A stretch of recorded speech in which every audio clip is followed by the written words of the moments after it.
আসসালামু আলাইকুম রহমতুল্লাহ বরকাত। সম্মানিত দর্শক মণ্ডলী, এত রাতে লাইভে এসেছি, হয়তো অনেকেই সাহারির জন্য শুয়ে পড়েছেন, অথবা এখনও যারা ফেসবুকে প্রতিনিয়ত ফেসবুকে থাকেন তারা হয়তো আমার এই ভিডিওটা দেখবেন। আবেদন থাকবে, এই ভিডিওটা যদি পুরো শোনেন ভালো, নাহলে অন্ততপক্ষে এই ভিডিওটি শেয়ার করুন। কেননা এই ভিডিওটি একটি গুরুত্বপূর্ণ আলোচনা হতে চলেছে বলে আমার মনে হয়। কেননা যেহেতু লাইভে আছি, এটা কোনো স্ক্রিপ্টেড নয় বা কোনো বিশেষ প্ল্যান অনুযায়ী আমি কথাগুলো বলতে চাইছি না। আসলে বিতর্কিত বিষয় এবং ধর্মীয় উন্মাদনার মধ্যে আমি থাকা পছন্দ করি না। আমি সবসময় এটা মনে করি যে ধর্মীয় উন্মাদনা একটি জাতিকে পিছিয়ে পড়তে সাহায্য করে। ফলে ধর্মীয় উন্মাদনায় আমি কোনো কথা এমন বলি না যা সমাজকে উত্তপ্ত করে অথবা যুব সমাজের মধ্যে ক্ষণিকের আবেগ তৈরি করে, এরকম কথা বলা থেকে আমি বিরত থাকি।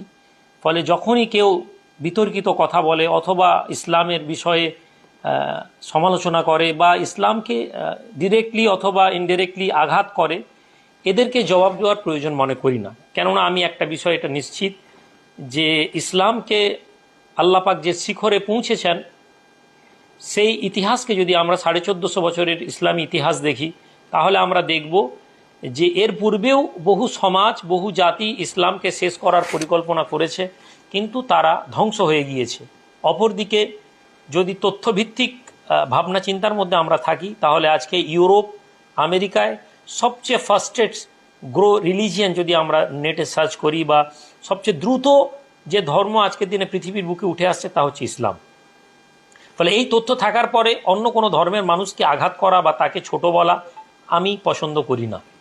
কিন্তু বিগত কয়েকদিন পশ্চিমবঙ্গের মাটিকে যদি আমরা লক্ষ্য করে দেখি, খুব আশ্চর্য হতে হয়। আমার চোখের সামনে যারা আমার কলিগ, আমার বন্ধুবান্ধব, আমার সমাজের মানুষ, আমার পড়ার মানুষ, আমার এলাকার মানুষ, এদেরকে দেখলে মনে হয় যেন একটি উন্মাদনা এদেরকে ঘিরে ধরেছে এবং নিজের অজান্তে এরা এমনভাবে একটি স্বপ্ন দেখছে, দিবা স্বপ্ন, যা এদের বাড়িতেই আগুন লাগানোর একটি পরিকল্পনা। তারপরেও আমাকে চুপ থাকাকে আমি পছন্দ করেছি এদেরকে বোঝানোর জন্য। কেননা একটি কথা আছে যে এমন জায়গায় পরামর্শ দেওয়া ঠিক নয় যেখানে পরামর্শের কোনো মূল্য নেই, বা এমন জায়গায় শিক্ষা দান করা উচিত নয় যেখানে শিক্ষার কোনো মূল্য নেই। তো যারা আজকের দিনে পশ্চিমবঙ্গের মাটিতে ধর্মের বিভাজনের খেলায় নেমেছেন, আর সেই খেলার যে বিষ যারা বিক্রি করছেন অমৃত নামে, আর সমাজের লোক সেই অমৃত পান করার নামে যে বিষ পান করছেন, এদেরকে জাগানোর চেষ্টা করা একেবারেই বোকামি বলে মনে হয়। ফলে কোনোদিনই এই বিষয় নিয়ে কাউন্টার করা পছন্দ করিনি। ভুল বলেছেন এ কথা বলে পছন্দ করিনি। কিছুদিন আগে আমাদের মুখ্যমন্ত্রীর একটি বক্তব্য আমার নজরে এসেছিল এবং আমার মনে হয়েছিল এটাকে প্রতিবাদ করা উচিত।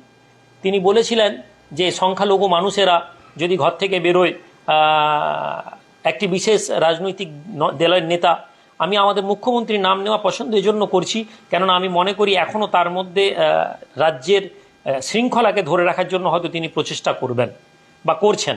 ফলে তার পলিসিতে আমি কোনোদিনই যাব না যে রাজ্যের মধ্যে সাম্প্রদায়িক সম্প্রীতি যদি ঠিকঠাক থাকার জন্য তিনি যদি কোনো পলিসি নেন, তাহলে সেটাকে আমরা সমর্থন করি। কিন্তু আমরা যে প্রতিবাদ আমি করতে চাইছি তা হচ্ছে আজকে তাদেরই দলের বিরুদ্ধে। কেননা তিনি কিছুদিন আগে বলেছিলেন সংখ্যালঘু মানুষেরা যদি রাস্তায় নেমে যায়, বিরোধী দলনেতা বেরোতে পারবে। তো এই কথাটি একজন রাজ্যের মুখ্যমন্ত্রীর মুখে শোভা নয়।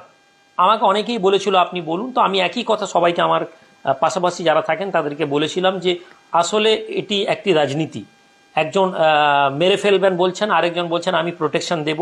আসলে এই দুজনেই তাদের রাজনীতির হিসাব করছেন না। তো যিনি প্রোটেকশন দেব বলছি, আসলে তিনি প্রোটেকশন দেবেন না। কয়েকদিন আগের এই কথাটির পরিপ্রেক্ষিতে আমার মানুষদেরকে আমি বলেছিলাম যে রমজান মাস, আমি কোনো বিতর্কিত বিষয়ে স্টেটমেন্ট দেওয়া পছন্দ করছি না। কিন্তু গত কয়েকদিন আগে মুর্শিদাবাদের একজন বিধায়ক হুমায়ুন কবির সাহেব সম্ভবত, তিনি একটি স্টেটমেন্ট দিয়েছিলেন এবং একজন মানুষ হিসাবে, একজন নাগরিক হিসাবে তিনি যে স্টেটমেন্ট দিয়েছেন তা একেবারে ভুল নয় এবং অন্যায় নয়। একটি রাজ্যে যদি প্রশাসক দল একটি বিশেষ দলের লোকের ভোটকে নিয়ন্ত্রণ করার চক্করে বিরোধী রাজনৈতিক নেতারা একটি নির্দিষ্ট ধর্মের লোককে অপ্রাসঙ্গিকভাবে গালাগালি, ফেসবুক খুললে একটি ধর্মের অবমাননা, ধর্মের লোকেদেরকে সারাদিন ধরে গালাগালি দেওয়া ছাড়া হোয়াটসঅ্যাপ এবং ফেসবুক গ্রুপগুলোতে আপনারা যদি ঢুকেন দেখতে পাবেন একটি ধর্মের মানুষের বিরুদ্ধে আলোচনা ছাড়া আজকে ভারতবর্ষের ইস্যু কোনো নেই। তারপরেও একজন মানুষ যখন, হুমায়ুন সাহেব যখন সেটা প্রতিবাদ করেছেন, তিনি বলেছেন অ্যাজ এ হিউম্যান বিং এটা তার বলাটা স্বাভাবিক, এবং তিনি যে কথা বলেছেন সেই কথার মধ্যে না তো ল অ্যান্ড অর্ডার নষ্ট হওয়ার কোনো বিষয় ছিল, একজন রাজনৈতিক নেতা হিসেবে তিনি তার কাউন্টার করেছিলেন।